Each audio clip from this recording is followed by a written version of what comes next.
Halo semuanya, balik lagi di Rabona, satu-satunya podcast yang ngebahas soal sepak bola Indonesia.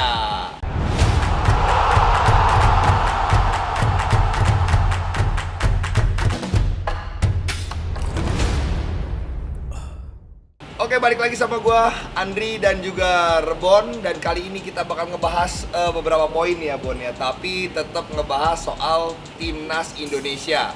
Kita ada beberapa bahasan yaitu soal persiapan Timnas Indonesia U23 di SEA Games 2019. Lalu pemain-pemain siapa aja nih yang bermain di Timnas U23 di SEA Games nanti. Nah, yang pertama kali kita bakal ngebahas soal Timnas U23 dulu nih Bon, ya enggak? Nah, untuk semua yang belum tahu, kita bakal bermain di SEA Games 2019 bulan Desember ini, ya enggak? Nah, Indonesia masuk di grup apa nih Bon? Grup B.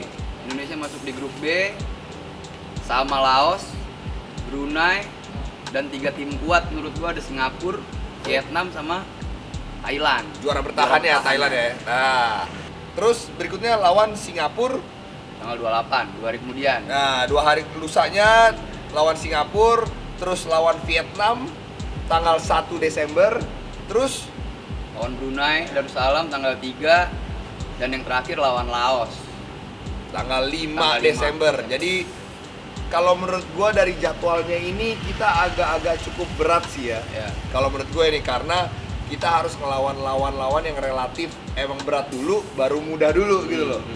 Ya nggak sih? Lawan Thailand dulu, lawan Singapura, lawan Vietnam, Baru dua lagi yang enteng-enteng. Baru 2 negara ya, tanpa mengurangi rasa hormat sama Laos dan Brunei, Nah, tapi menurut kita level 2 negara terakhir ini masih di bawah kita. Berarti kita harus bisa nyuri poin di 3 laga pertandingan awal. pertama. Yes, betul banget. Nah, terus kita mau ngasih tahu juga jadwal pertandingannya. Tempat bertandingnya ada 2 stadion ya kita ya Bon ya. Yang pertama stadion yang sangat terkenal banget kalau setiap main di Filipina ya pasti di sini ya nggak sih? Stadion Di mana tuh? Nasional, di Rizal Memorial Stadium. Yes. Di Manila. Yap. Terus yang kedua adalah di Binan. Kalau kita ngomongin soal komposisi, pasti lu bingung dong siapa aja pemain yang dipanggil untuk Timnas U23. Nah, ini dia nih daftarnya nih.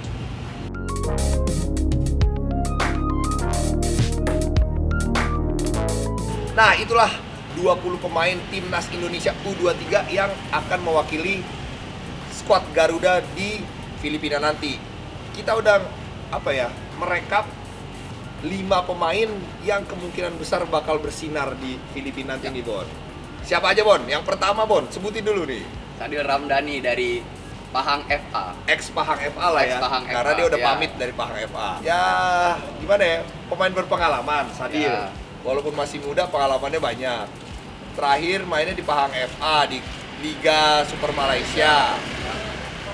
Statistiknya gimana nih Bon? Coba deh kita lihat dulu. Dia di Pahang itu mainnya 21 kali. Dia bikin 2 gol sih, walaupun ya dia winger lah ya. Maksudnya tugas utamanya bukan mencetak gol. Asis lah ya. Nah, dia juga bikin 3 assist ya. Yes. Not 2 bad. gol 3 assist dalam 21 pertandingan untuk pemain muda kayak gini. Not bad. Dan Pahang FA berada di peringkat Kedua. 2 klasmen akhir Ya. Liga Malaysia. Jadi ya dia nih sering starter. 75% dari 21 pertandingan itu dia starter. Jadi emang kontribusinya Sadil di timnya cukup bagus gitu kan. Tapi Sadil juga punya minus nih. Ya nggak Bon? Kalau menurut lu minusnya Sadil apa nih? Wah, dia kadang-kadang suka rakus, Adil, jangan rakus-rakus. Kalau misalkan emang ada temennya, maksudnya ada rekannya yang posisinya lebih memungkinkan buat cetak gol, kayak lebih baik dioper gitu dibanding dia yang Betul. Kalau Sadil nih kebiasaannya nih kan dia kan kaki kiri lefty kan. Iya. Kidal. Dia dari kanan menusuk ke Betul. tengah, tendang. converted winger ya. Ya, bolanya ke Kayak bulan. Kayak Arjen Robben ya. Iya gitu loh, bolanya maksudnya Tipikal. kadang-kadang oke, mengarah ke gawang memang iya. Mungkin persentasenya ke arah gawang mungkin lebih besar, tapi kalau misalnya ada peluang untuk 1-2 lebih dulu, pendek-pendek lebih dulu atau gaya permainan Sadil kan udah kebaca gitu, nusuk ke dalam nanti dijagain karena dia mau syuting. Coba itu dia ganti dengan kayak true pass atau oper ke temen yang lebih kosong, nusuk ke dalam balikin lagi ke kanan, kan pemain lawan juga bakal lebih terkecoh-kecoh gitu loh Bon, ya enggak? Iya. Apalagi nih pasti nama dia udah dilihat banget sama lawan-lawan yang lain. Ya, Jadi emang pasti. harus merubah gaya permainan sedikit aja Sadil, ya nggak apa-apa juga dong kalau untuk keberhasilan timnas ya nggak sih? Demi medali emas. Nah itu loh. Nah yang kedua kalau gue sih ada Egy. Wah iya. Egy Maulana Fikri. Iya. Ya. Kemarin dia bikin gol 1 waktu kita ngalahin Iran di Nah, oke Coba. lawan Iran. Itu dia kemenangannya dia yang nyetak ya. Iya, Walaupun betul. umpan temennya Iya. saya Tapi, agak kayak lupa gitu namanya maksudnya, siapa gitu. kalau nggak siapa itu ya? Aduh, Juga gue ada- lupa itu. Iya. Iya, namanya. Entar kita tulis di sini nih Iya. namanya. Terima kasih keren. Walaupun lu udah terbuka dan lu bisa Nah, katanya iya, lu yakin bisa iya, ngegocek kiper gitu loh. tapi akhirnya dioper gitu. Nah, ini Heeh. buat Sadil nih masukan nih. Iya. Proses-proses terjadinya gol yang kayak gini yang Harus dibuka kayak Iya. gini, peluang kayak gini tuh dibuka. Oh, lu ngeliat temen lu lebih terbuka, ya kenapa enggak gitu. Iya, kalau kata anak sekarang Barcelona banget. Tak. Kalau Iya. ada yang open dikasih aja ke Iya. dia. Toh peluang persentase kemungkinan dia nyetak gol tuh lebih besar daripada kalau lu usaha sendiri gitu loh. Iya. Nah, kalau Egy gimana nih Bon? Kita udah catat statistiknya nih Bon. Statistiknya dia udah bikin 13 gol dan dia main di liga ekstra kelas Polandia ya sama Nah. Lechia Gdansk. Kalau di top tiernya sama tim seniornya dia baru main 3 kali. Kali. Musim ini dia baru main 1 kali, 2 Dua kali kali. dia bermain musim ini 2 kali. Tapi untuk di tim juniornya, wah superior dia Iya. men. Musim ini main 5 kali nyetak 3 gol. Musim lalu dia nyetak 13 gol dalam 16 penampilan. Beringas. Ngeri. Tapi pertanyaan saya, kenapa kalau pas pakai baju timnas, Iya. Egy kehilangan taringnya? Iya. Ya nggak? Nggak tahu, mungkin karena apakah permainan di Polandia yang terlalu bagus sehingga Egy jadi enak mainnya, belum selevel sama di timnas U23 atau bagaimana? Tapi kalau misalkan lihat apa ya, kalau ngelihat si siapa tuh, kalau misalkan kita berkaca sama ada 2 lah pemain Thailand yang dulu tuh maksudnya kecil-kecil badannya punya speed gitu yang mirip-mirip lah mainnya sama Egy gitu. Ada Canatif Songkrasin Canatif. Jai itu ya kan, Jai Songkrasin itu dia walaupun kecil ya walaupun main di timnas dia tetap bisa gitu. Kontribusinya sama Iya, gitu. maksudnya nggak ada perubahan gitu. Intinya sih itu. Sama di Cadel Capuis juga dulu begitu juga tuh ya kan, dia juga punya pengalaman main di Liga Swiss kalau nggak salah. Tapi dia maksudnya nggak superior juga, dia bisa main lebih kolektif sama teman-teman di timnasnya gitu. Nah setidaknya ya harusnya si Egy harus bisa begitu sih kalau gue rasa. Ya gitu. harusnya, kenapa lu dipanggil di sini? Nah. Ya itu kelebihan lo. Ya. Memberikan pengalaman yang lu dapat di Eropa untuk bawa tim lo lebih bagus. Ingat Jose Mourinho di preskon pertamanya sama Hotspur, pemain besar itu adalah yang bisa mengangkat rekan-rekannya menjadi besar juga, bukan dia besar sendirian. Walaupun itu sentilan buat Pogba ya. Nah, Oke, pemain ketiga yang akan kita bahas adalah Witan Sulaiman. Ini Yes. juga mengerikan nih anak ini. ini anak pemain paling muda kayaknya Iya. ya Bon ya. Pemain paling muda di timnas U23, Witan Sulaiman yang sekarang bermain untuk SIM. PSIM Yogyakarta gitu loh. Jadi dia gosipnya akan segera ke Gdansk juga nih bersama Egy setelah musim ini selesai. Tapi dia akan harus bertugas dulu di timnas U23 saat ini. Pemain gelandang, dia oke dalam menyerang nih, kontrol bolanya bagus, ngotot dan bisa bertahan juga. Untuk minusnya, gue belum melihat ada minusnya di Iya. Witan sih. Masih kecil juga Masih ya. kecil, Maksudnya, masih berkembang. iya. Dan dia juga masih, yang gue suka, masih tidak egois orangnya. Jadi emang kalau Ya, bisa gelandang banget lah. Iya, Gelandang tukang oper banget lah ya. Gitu. Dan selanjutnya kita bakal lanjut bahas adalah Osvaldo. kita bakal bahas Osvaldo Nah, ini Hai juga. dulu nih. Iya. Nih gue mendukung Osvaldo nih. Iya. Ayo Osvaldo, ini saat lo membuktikan kualitas lo Iya. men, ya nggak? Penyerang Persebaya ini pengalamannya udah, gue bilang udah cukup Iya. untuk memimpin tim ini di lini depan. Ya, Ya nggak sih? ya. Dia kayak bentukannya Luis Milla juga nih ya. Iya, Dulu. maksud permainannya cepet, Ya, cepat. Lincah. Ya. terus apa ya? Enak aja kalau gue suka ngeliat permainan Osvaldo tuh suka gue. Apa nih Osvaldo punya kelebihan apa Bon? Kenapa bisa kita Ya kalau gua rasa sih sama aja ya sama Sadil ya, maksudnya gaya-gaya winger sepak bola modern gitu. converted gitu-gitu ya, yang ideal di kanan, yang kanan di kiri gitu-gitulah. Punya akurasi tembakannya juga lumayan lah Osvaldo gitu. Dan dia jadi andalan di skuad utamanya Persebaya lah kayak Yoi. di musim ini.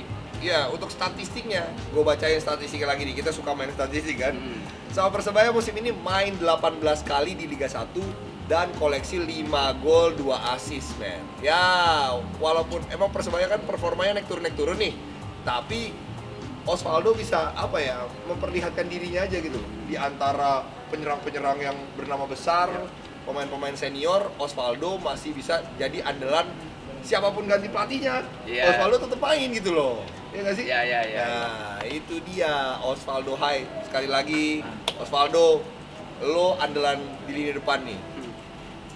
Bawa tim lu. Dapat emas. Iya dong. Aduh. Giring anak-anak yang lain di belakang lo untuk bermain lebih bagus lagi. Nah, terakhir adalah andalan kita di bawah, Mister Mister Gawang. Gawang. Tolong, Nah. Ilo adalah penjaga terakhir kita. Yaitu siapa, Bon? Adeo Argawinata Yo, ini dari Borneo FC. gue salah satu pemain yang berhasil mengangkat Borneo FC juga nih, kalau menurut gue ya. Naik ke papan atas ya. Iya, karena ya selain kedatangan Mario Gomez, selain pemain-pemain lain emang perform, Terence Puhiri, tapi Enak. banyak yang lupa kalau Nadeo ini apa ya, Ya dia punya peran juga lah.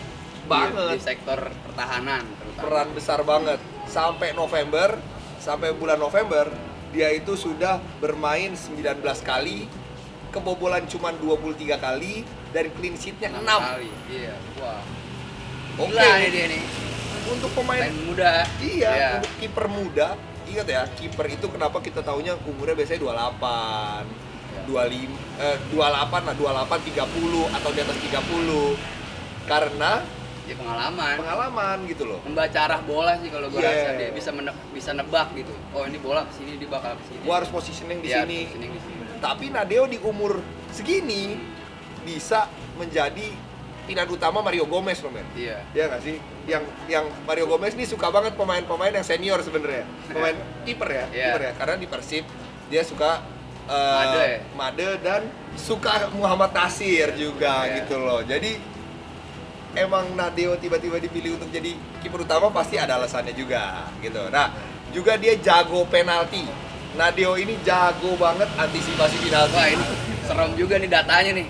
Yoi dong. Nah, Kita korek datanya iya, sampai gila-gilaan. Datanya lumayan. Jadi tercatat Nadeo ini sudah menghadapi 5 penalti di Liga 1. Ya nggak? Dan dia berhasil nepis 3 kali. 3 kali, bro. Dan yang ditepis juga bukan penyerang kacangan. yes. Yang pertama ada Samsul Arif, penyerang veterannya Barito Putra ya, dia udah punya pengalaman banyak lah di Yes, Liga emang Indonesia. eksekutor kan? Iya, Emang emang eksekutor. eksekutor. Ada Ciro Alves yang bener-bener beringas nih musim ini. Ciro Alves. Yang ketiga, Ada Silvano Kompalius, Silvano mantan top skor Liga 1 tahun berapa lah itu ya. Ya. itu ditepis main sama dia. Ingat, ini umurnya masih 21. Jadi dia Nah, bisa ngelakuin ini sih oke banget, prestasi Ya. banget kalau menurut gue. Nah, yang bikin sebel, Bon, menurut gue nih ya, yang bikin sebel di SEA Games ini ya ada plus minusnya kalau ini sih. Kita itu nggak dianggap unggulan, men.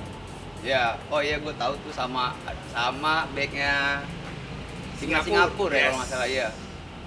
Namanya itu kan, jadi mereka tuh diwawancara nih, ada pemain Singapura diwawancara, yaitu backnya namanya Jordan Vesterting. Nah, dia tuh Keturunan Belanda ya. Kalau Iya. nggak salah sih keturunan Belanda dia ini. dan Belanda, dia itu pasti tanya, siapakah negara-negara kuat menurut kamu nih, siapa pesaing terkuatnya? Dijawabnya ya Thailand dan Vietnam doang. Thailand dan Sementara Vietnam. kita nggak diperhitungkan gitu wah. Ya agak sebel juga ya. Iya. Tapi bukan dia doang. Pelatih Thailand juga nih, Worawut Srimaka, legend juga Thailand juga. Dia juga menyatakan hal yang sama. Vietnam kemungkinan tuh tim paling kuat dan bakal bersaing di grup B. Jadi sama sekali nama Indonesia tidak disebut. Ya betul. Hey Jordan, watch out your mouth. Iya. Itu ntar disensor dikit tuh ya gitu. Kata F word-nya ditutut deh. Gue setuju nih. Ya kayak tadi yang gue bilang, ada plus minusnya di apa ya? kalau lawan-lawan seperti ini mikirnya gitu loh. Minusnya ya pasti kan kita yang ngerasa kayak kurang ajar Iya, juga nih pasti. orang-orang gitu kan kalau Iya. minusnya ya. Tapi kalau plusnya Bon, ini bikin anak-anak tuh lebih Termotivasi, terpacu. ingin membuktikan diri gitu loh Iya. Bon, ya nggak sih? Lebih pengen ngasih lihat kalau ya bener kata Bon, hati-hati mulut lu Iya, men. Gue iya. pengen ngasih lihat nih kalau gue bukan cuman sebagai peserta doang, tapi juga sebagai salah satu kandidat juara Iya. gitu loh. Nah terus juga kalau ini tahu Bon, ada bagus juga timnas Indonesia nih kalau misalnya lagi ngerti kan, kalau tim kita lagi kuat-kuatnya diomongin, Biasanya iya. biasanya malah jeblok gitu Iya. loh, Jadi- over exposure gitu. Iya. Jadi mendingan nating tulus aja, maksudnya ya nggak apa-apa, biarin lah maksudnya. Walaupun emang hati-hati juga kalau coach Raut Srimaka, hati-hati kalau bicara coach. Betul, Gitu ya kan? Nah, tapi ya emang lebih enak kayak gini posisinya Ya, kalau menurut oke. gue. Lebih posisi underdog nggak masalah. Jadi emang kita bisa Main lepas. main lepas, main pembuktian gitu loh. Jadi enak kita untuk nge-pushnya setiap pertandingan tuh enak gitu loh. Dan mudah-mudahan dengan kayak gini, dengan exposure yang lebih kecil dari media, nggak terlalu beban. Ya. Anak-anak ingat ini anak-anak muda men, U23. Banyak pemain-pemain malahan umurnya masih 20, ada yang di bawah 20 kan, di bawah sama Coach Indra kan. Jadi masih banyak pemain yang Ya. minim pengalaman. Ya nggak sih? Ya kalau misalkan flashback ke tahun lalu ya, pas kita juara, pas timnas 22 juara AFF U22 kayaknya Yap. finalnya ketemu Thailand coach. Betul, betul. Jadi kalau gua rasa ya kita juga tetap punya peluang buat sabut medali emas, dengan catatan ya kita bisa mempertahankan atau meningkatkan permainan kita dibanding Piala AFF kemarin gitu. benar. Jadi kita emang pernah menang lawan Thailand waktu itu. Tapi ingat, kemarin juga kita sempat uji coba di Merlin Cup ya. Ya, Merlion Cup kan, dan kita di situ posisinya kalah lawan Thailand, dibalikin, jadi kita menang waktu final Piala AFF terus kita kalah. Jadi ini ada pembelajaran gitu loh Bon, ya nggak, jadi kita nggak superior juga tapi nggak inferior juga Ya, gitu loh. ya. Jadi emang kita sebenarnya kalau menurut dari statistiknya dan komposisi pemainnya kita masih bisa bersaing sama negara-negara ini, ya nggak sih Bon? Ya. Kalau menurut lo prediksi untuk timnas U23 di SEA Games ini bagaimana, Bon? Emas lah harus.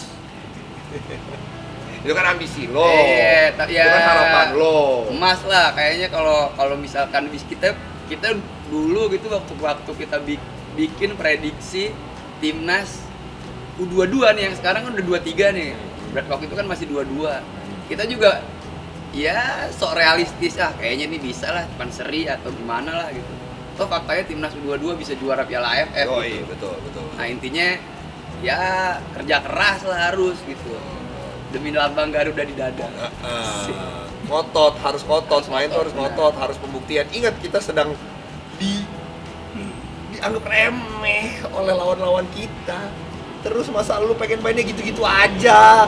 Egy, Osvaldo. Jordan, what's your words, man? Sekali lagi ya, ini ancaman dari kita nih. Ingat, Singapura, jujur aja, malah Singapura gua kagak perhitungin. Nah, Ya nggak sih? Singapura. Kalau gue pribadi, Ya. Vietnam ya lu tahu sekarang lagi mencuat, Terkuat. ya nggak? Ya. Dia tuh pembinaan usia muda paling berhasil saat ini yaitu Vietnam. Jadi emang harus waspada di pertandingan ketiga ini. Pertandingan pertama lawan Thailand kita walaupun menang di AFF final, Bukan tetap- jaminan. Yes, bukan jaminan. Ingat, jangan terlalu boleh ngotot, tapi jangan lupa sama strategi yang dikasih sama coach. Oke? Dan satu lagi, Coach Indra, semoga sukses, selamat berjuang, dan untuk anak-anak semua juga selamat berjuang. Ingat, doa 220 juta warga Indonesia nih di tangan lo semua. Gak usah dibebanin, cuman dianggap sebagai motivasi aja, ya nggak? Ya. Nah, kita akan balik ke segmen selanjutnya, kita ngebahas soal kelakuan gila supporter Malaysia di Kuala Lumpur.